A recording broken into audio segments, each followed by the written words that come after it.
Hello, everyone, and welcome to CPAC 2023. I'm your host, Amelia Kane, and joining me today is Dr. Abby Johnson. She is the founder of the organization, And Then There Were None. Abby, thank you so much for being here today. Yes, thank you so much for having me. I think the viewers can agree with me that your story is that of bravery. When was the turning point in your career? Well, I'd been with Planned Parenthood for 8 years and got involved thinking I was doing the right thing, and was really honestly, thinking that our goal at Planned Parenthood was to keep abortion safe, legal, and rare. That was the talking point at the time. But as I continued to move my way higher and higher up at Planned Parenthood, I realized that was not the case at all. Our goal was really to sell abortion. And I was given abortion quotas, told that we had to double our abortion quota. That was bothersome for me, but ultimately I ended up leaving after witnessing a live ultrasound-guided abortion procedure and witnessing a 13-week-old baby fight and struggle for his life against the abortion instruments. And I knew then that there was life in the womb, there was humanity in the womb, and I knew that if those two things were true, I was on the wrong side of this debate, and so I left. Now, Judicial Watch recently received documents from NIH detailing fetal organ harvesting. That's a very gruesome word. Can you tell our viewers what this actually means? Yeah, so inside of the largest Planned Parenthood abortion affiliates in the country, they participate in a program as well as some of the largest universities across the country. They all participate in what you just said, fetal organ harvesting, fetal tissue harvesting. Sometimes it's skin, sometimes it's organs, different parts of aborted babies. And they basically sort them. So after an abortion is committed, all of those parts go back into a lab called the POC lab. POC stands for Products of Conception. And there's a tech back there, and her job is to sort the parts of the baby. And if you are at that time participating in a research study, then they take those parts that are valuable to that research lab. They take those parts, they put them in a separate container, and they ship them off.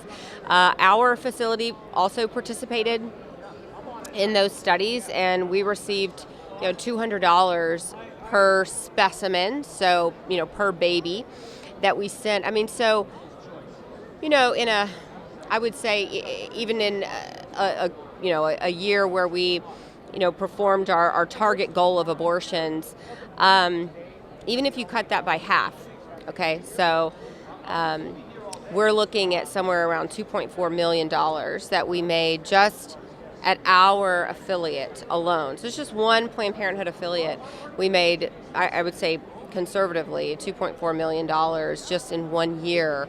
And that's on top of the money we already made for the abortion. Oh, wow. So you make money on the abortion, and then you also make money on the tissue harvesting. Now, what were these experiments used for primarily? Do you have any direction in that? Yeah, a lot of them are, I would say the bulk of them right now are being used for vaccine research. We saw that in the COVID vaccines that came out. All the COVID vaccines either were, they had been experimented on fetal tissue, aborted fetal tissue, or they had aborted fetal tissue in them.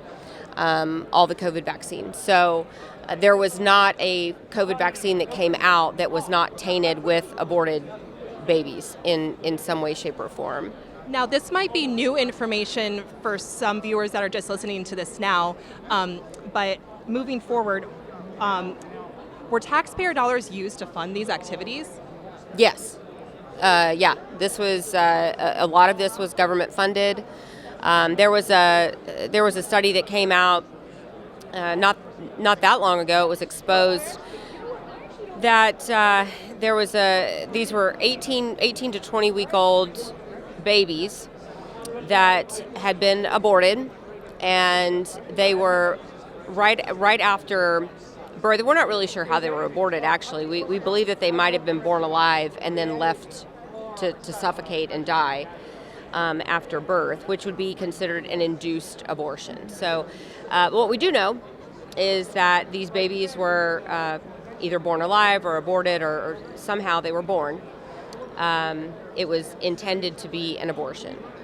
And what the researchers did was they cut the scalp off of the baby, and they then transplanted the scalp of the baby onto the backs of lab rats to see if the skin would transplant and if hair would grow, if healthy baby infant hair would continue to grow on the back of these lab rats.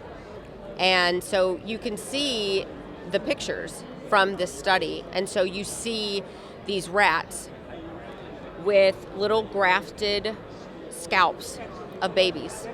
And you see infant hair growing on the back of these lab rats. It's disgusting, it is demonic, it is evil, and it is paid for by the government with our tax dollars. And there's no reason for it, right? I mean, like you would say, why? Like what is that helping? What is that benefiting anyone, right? They just do it just to see if they can. There's no benefit. There's no words to describe this evil that's going on, but Dr. Johnson, thank you so much for joining us today and shedding light on this. We really appreciate you. Of course. Thank you. So much. And to support our work, please visit judicialwatch.org.